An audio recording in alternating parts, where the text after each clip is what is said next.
Okay, let's unpack this. Welcome, everyone.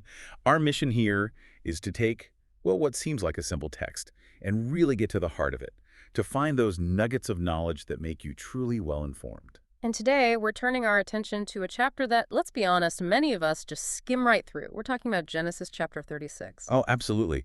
It looked like a genealogical speed bump, doesn't it? Just a long, sprawling list of names. It does. But as we've found in the study material provided by the Faith in Jesus Team Ministries, this is anything but dry. This chapter, this record of Esau's family, is actually packed with some of the most profound spiritual warnings you can find. And that really gets to the big question, why is this even here? Why did the Holy Spirit preserve this huge, detailed record of Esau's lineage? Exactly. This is the man that Hebrews calls a profane person, a man who completely despised his spiritual inheritance. So why document the whole empire he built? That's the mystery we're here to unravel. And the answer, at least according to the sources from the Faith in Jesus team, is that Genesis 26 draws a line in the sand. It's the ultimate distinction between an earthly record and a spiritual inheritance. A tale of two completely different destinies. And it starts right there in the very first verse. This is the historical record, the Toledeth, of Esau. Let's just read it. It says, "Now these are the generations of Esau, who is Edom." That's Genesis 36, verse 1, KJV. That identification is so immediate. Esau is Edom. It's a permanent label. The name Edom means red, you see, and it's this forever reminder of that bowl of red pottage he traded his future for. So it's like a brand. It is. The sources really emphasize this. God is meticulously faithful to record history, even the history of those outside the promise.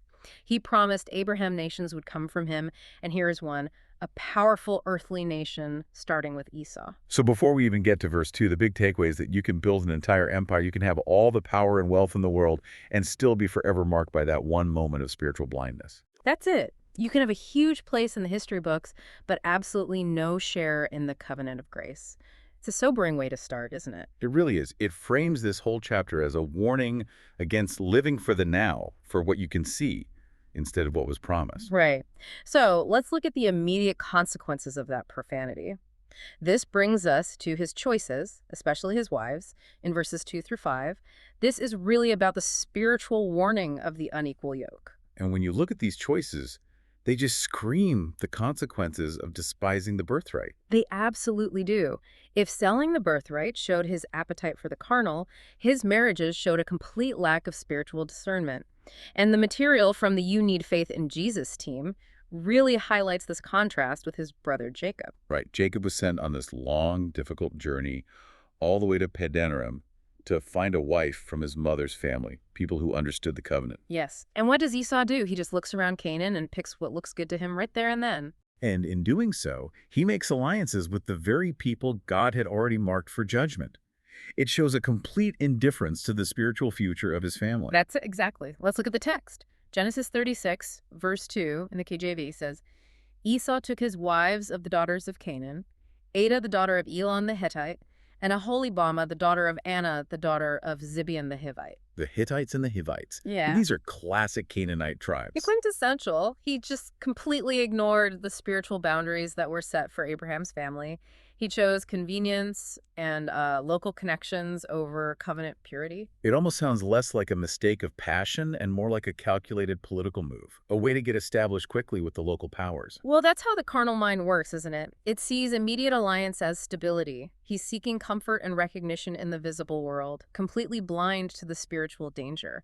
This is where the Edomite lineage starts to be defined by compromise. And this is where this ancient story just feels so relevant for believers today. The source material draws a direct line to the New Testament warning about the unequal yoke. It connects perfectly. The principle of holiness, being set apart, is right here. And Edom fails that test from the very start. The study notes from the Faith in Jesus team bring up that powerful mandate from 2 Corinthians chapter 6, verse 14 in the KJV. Can you share that with us? Of course. It says, "Be you not unequally yoked together with unbelievers. For what fellowship hath righteousness with unrighteousness, and what communion hath light with darkness?" So Esau was already living in the darkness, and then he sought out more darkness to have communion with. Yes. His life was fundamentally compromised from the get-go. The covenant family was supposed to be a light, a distinct people waiting for the Messiah. Esau just wanted to blend in. He preferred the security of these Canaanite alliances to the spiritual purity of waiting on God. And the danger is so subtle. Compromise always starts by seeking acceptance from the world around you instead of approval from God above. The moment he chose that first wife, his spiritual compass was just shattered. And then, as so often happens when that first failure causes some friction at home with his parents, he tries to fix it with his own human logic, which just makes it worse. It compounds the error, absolutely. Tell us about this edition of Bashemoth. Okay, so this is in verses 3 and 4, Genesis 36, verses 3 and 4, KJV. And Bashemath, Ishmael's daughter, sister of Nebajoth, and Ada bare to Esau Eliphaz, and Bashemath bare Reuel. So he sees that his parents, Isaac and Rebekah, they're not happy about the Canaanite women, but instead of repenting, instead of seeking God's will, what does he do? He goes and finds a wife from Ishmael's family. Right, Ishmael's line. Another son of Abraham, but also outside the covenant of promise. So he's just swapping one problem for a slightly different one. Exactly. It's a union of the flesh, which is Ishmael's line, joining with the already profane, which is Esau.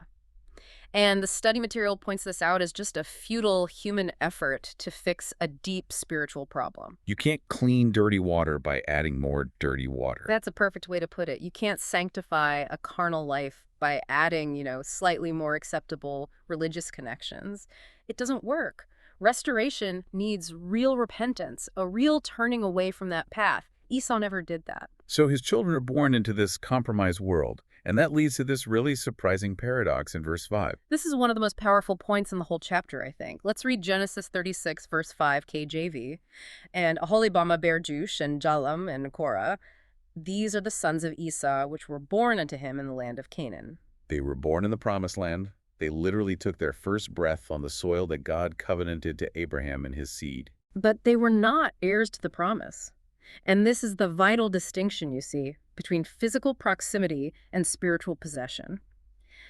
The "you need faith in Jesus" team material really drives this point home with such clarity. And what's the parallel for us today? Because that seems absolutely central to the whole warning. The parallel is deeply, deeply relevant for the church today. You can be born into a Christian family. You can sit in a church pew every single Sunday. You can hear the gospel preached. You can be surrounded by godly people. But none of that guarantees anything. Nothing. Physical proximity to the things of God guarantees absolutely nothing when it comes to spiritual inheritance. It's the difference between, say, being a member of a country club and actually being born into the family that owns it. That's a great analogy. Esau's sons were geographically in Canaan, but spiritually they were citizens of Edom, the world. Jesus himself taught it, didn't he? You must be born again. Not just born in a nice Christian environment, but born of the Spirit to enter the kingdom. So their closeness to the covenant life of Isaac and Jacob actually makes their failure even more tragic. It does. It really does. And that sets the stage for what kind of fruit this carnal life produces. Let's move into that, the fruit of the flesh and the origin of the enemy. This is mainly in verses 4 and then 10 through 12. Right, and this is where we see how an ungodly life can still produce things that look very impressive to the world, which can be a major source of confusion for believers. A huge source. We already saw Esau was fruitful. Genesis 36 verse 4 says, "And Ada bare to Esau Eliphaz, and Bashemath bare Reuel." These sons go on to establish tribes, power structures. The world looks at that and calls it success. And that's exactly why the source material connects this to Psalm 73. That's one of the most relatable spiritual struggles in the whole Bible, isn't it? It is. The psalmist is so confused. He says, "My feet were almost gone. My steps had well nigh slipped.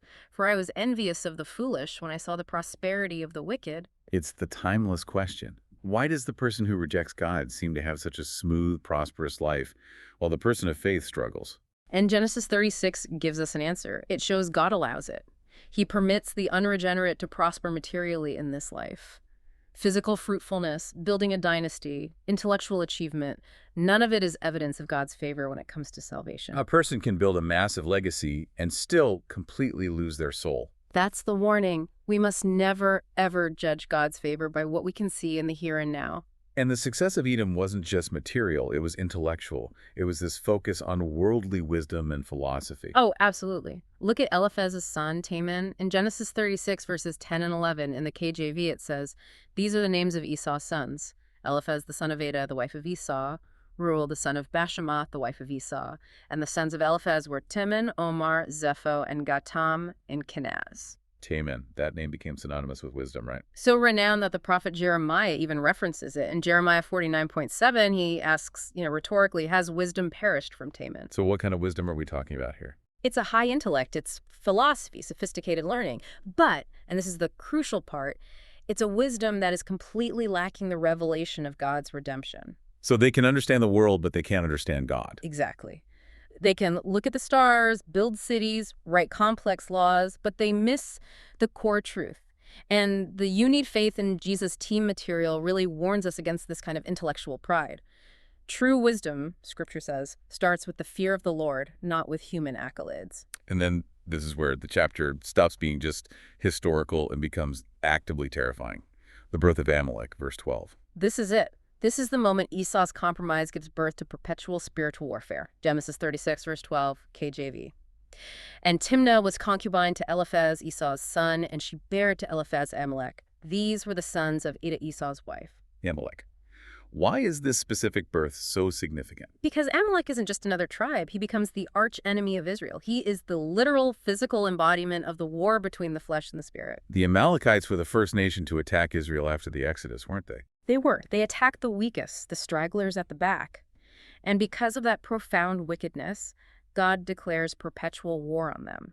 Exodus 17, verse 16 says, "The Lord will have war with Amalek from generation to generation." So a single act of compromise, Esau selling his birthright, marrying outside the faith, it doesn't just hurt him, it literally creates a generational enemy whose entire purpose is to destroy God's people. And the theological point, as the study material stresses, is just chilling. Sin compounds. Esau's personal carnal choice results in a geopolitical entity, the Amalekites, that tries to wipe out the nation carrying God's promise. It validates the reality of spiritual warfare. Yeah. It's not just a concept. It's intensely real. It's not just against flesh and blood, as Ephesians 6 says, but against principalities and powers. Amalek gives a face to the enemy that is born from compromise. That one detail makes this chapter so much more than a list of names. Absolutely. Which I think is a good point to transition to our next section. The inevitable result of these two different paths is a physical separation. Right. Section 3, separation and the rapid rise of earthly power. This happens in verses 6 and 7. This is the great divorce, both geographically and spiritually, between the two brothers. Let's read the account of Esau's departure, Genesis 36, verses 6 and 7, KJV. It says, "And Esau took his wives and his sons and his daughters and all the persons of his house and his cattle and all his beasts and all his substance, which he had got in the land of Canaan, and went into the country from the face of his brother Jacob. For their riches were more than that they might dwell together, and the land wherein they were strangers could not bear them because of their cattle." So on the surface, the reason is practical. Overcrowding. Too much stuff, too many animals for one piece of land. But the spiritual driver is something deeper. It's the discomfort. The study material from the You Need Faith in Jesus team highlights this as a voluntary withdrawal.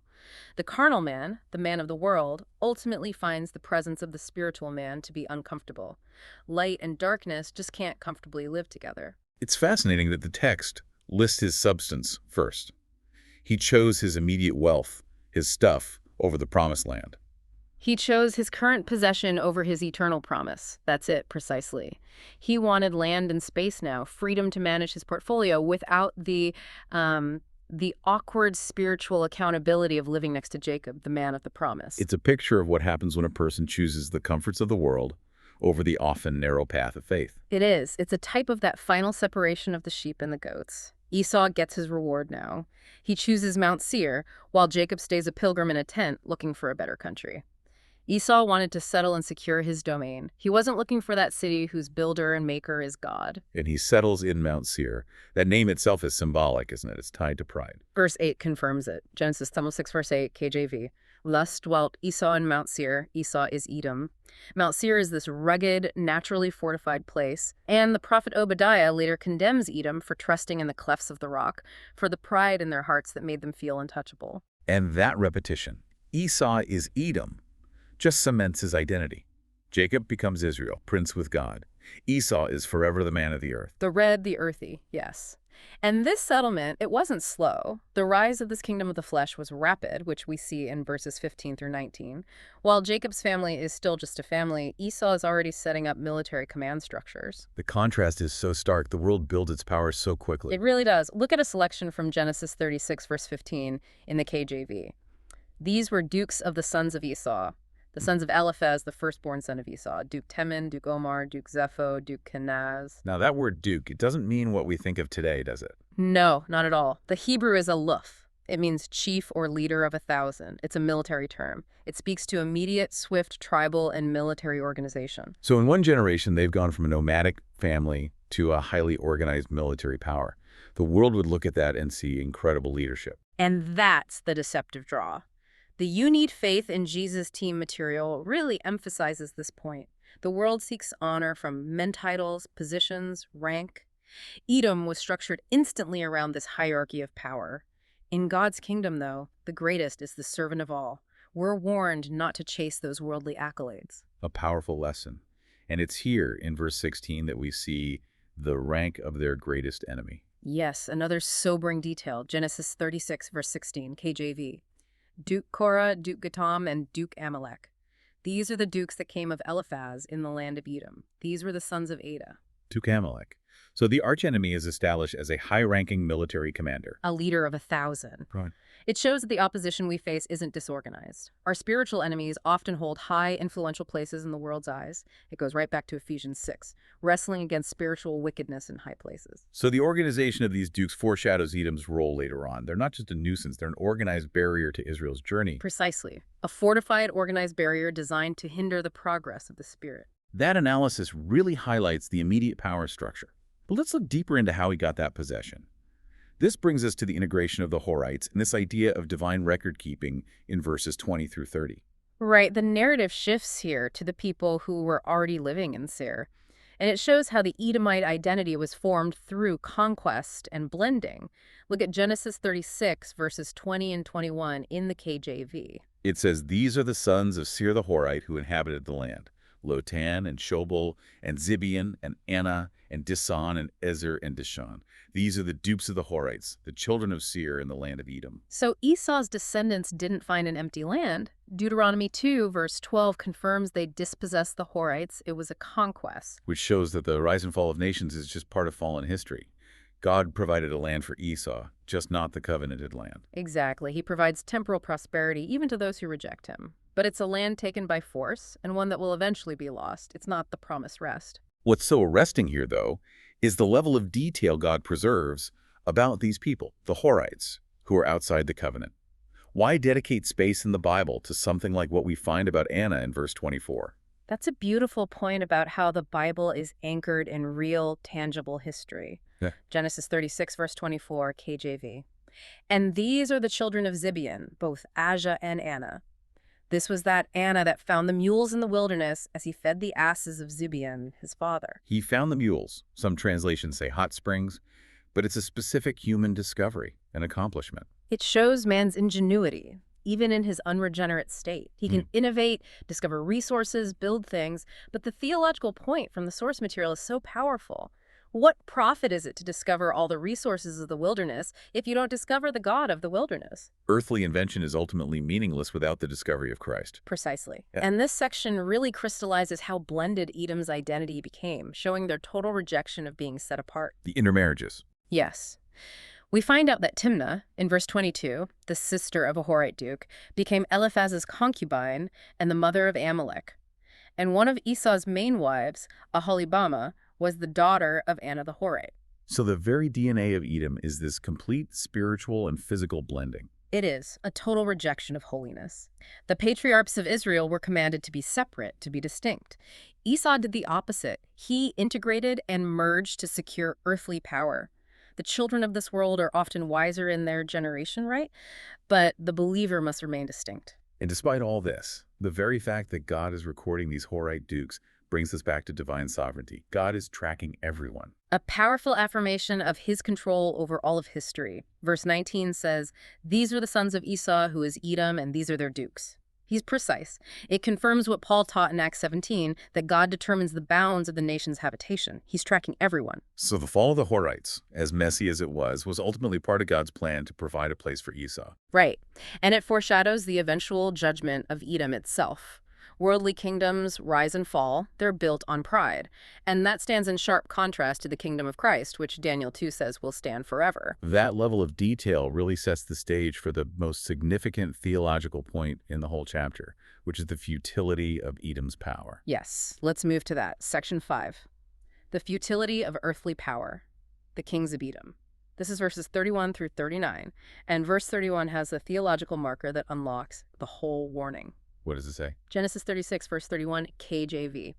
And these are the kings that reigned in the land of Edom before there reigned any king over the children of Israel. Before there reigned any king over Israel. So Edom, the kingdom of the flesh, had a powerful, functioning monarchy long before Israel had its first king. And that right there is the core lesson on the temporal versus the eternal that the study material emphasizes.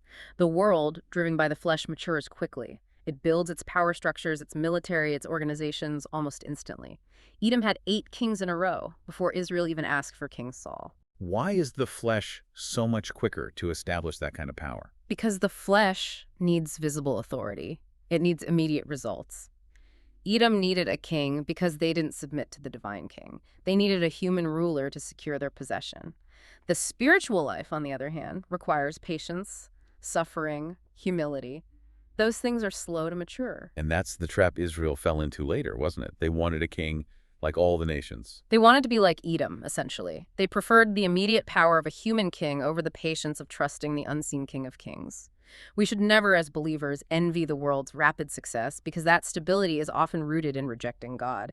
The speed of Edom's rise is a sign of carnality, not blessing. And the defining feature of this powerful Edomite monarchy is its relentless mortality. It's just this monotonous cycle. It is a chilling refrain. You see the list. Bela, Jobab, Husham, Hadad, and the pattern is absolute. Let's just look at the first 2 from Genesis 36, verses 32 and 33, KJV.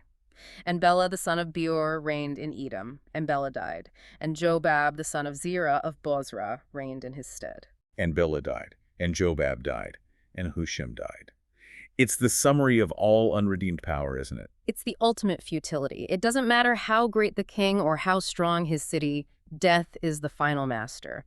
And the You Need Faith in Jesus team materials stresses that without the hope of the resurrection, history is just one long funeral procession. In complete contrast to our King Jesus Christ, who died, rose again, and reigns forever, breaking that very cycle. That is the ultimate contrast. And when you look at what's remembered about these kings, it's all about worldly power. Hadad, for instance. Right. Verse 25 tells us, And Husham died, and Hadad the son of Bedad, who smote Midian in the field of Moab, reigned in his stead. Who smote Midian. The world honors military exploits, but the source material reminds us the true victory that overcomes the world isn't smiting your enemies, it's your faith. Hadad conquered his neighbors, but he couldn't conquer his own mortality. And the spiritual decline just gets worse down the list. Until the idolatry is right there in the king's name. Look at verse 38. And Saul died, and Balhanan, the son of Achbor, reigned in his stead. The name Balhanan literally means Baal is gracious. It's not subtle at all. Not at all. It's explicit confirmation of open idolatry, demon worship, right at the heart of the Edomite kingdom. They moved from just neglecting God to openly embracing the worship of demons, which the New Testament tells us are behind all idols. It's a clear trajectory of decline that starts with that first compromise. It is. And the chapter concludes by going back to the final list of dukes, summarizing what Esau's kingdom ultimately trusted in. Verses 40 through 43, and the names of these places are significant, right? Pinion and Mibzar. The study material interprets these. We see Duke Pinion, Duke Kenaz, Duke Teman, Duke Mibzar, in verses 41 and 42. Pinion is associated with copper mining, Edom was rich, and Mibzar means fortress or stronghold. So they trusted in wealth and physical security. They traded their spiritual birthright for tangible, defensible assets. Their trust was entirely material. And the whole lineage ends with this phrase that just seals the warning. The end of verse 43. Yes. These be the dukes of Edom, according to their habitations in the land of their possession. He is Esau, the father of the Edomites. The land of their possession. They got what they wanted. They did. Esau had his reward now.